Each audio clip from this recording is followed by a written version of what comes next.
लेकिन मैं भी बंगाल का ही बेटी हूँ। बंगाल में क्यों आने ही नहीं देते।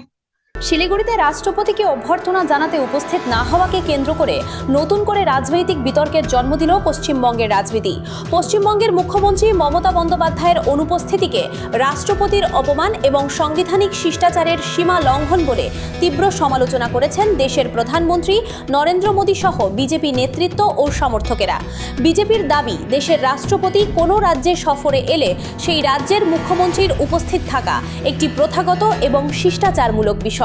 সেই দৃষ্টিকোণ থেকেই মমতা বন্দ্যোপাধ্যায়ের অনুপস্থিতিকে তারা অসম্মানজনক বলে দাবি করছে। তবে এই বিতর্কের মধ্যেই সামাজিক মাধ্যমে ভাইরাল হয়েছে একটি পুরনো ভিডিওটি সেই সময়ের, যখন বিজেপির প্রবীণ নেতা লালকৃষ্ণ আদভানিকে দেশের সর্বোচ্চ বেসামরিক সম্মান ভারতরত্ন সম্মান প্রদান করা হয়েছিল। সেই অনুষ্ঠানের একটি মুহূর্তে দেখা যায় দেশের রাষ্ট্রপতি দ্রৌপদী মুর্মু দাঁড়িয়ে রয়েছেন আর প্রধানমন্ত্রী নরেন্দ্র মোদী চেয়ারে বসে আছেন।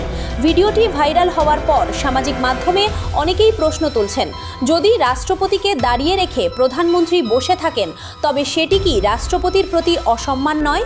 এটিকে কি শিষ্টাচারের সীমা লঙ্ঘন বলা যায় না? এই ঘটনাকে ঘিরে দেশের রাজনৈতিক তরজা ইতিমধ্যেই তুঙ্গে। ভাইরাল ভিডিওকে সামনে রেখে পাল্টা প্রশ্ন তুলছে বিরোধী মহল।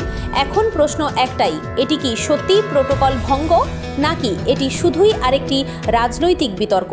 আপনার মতামত কি?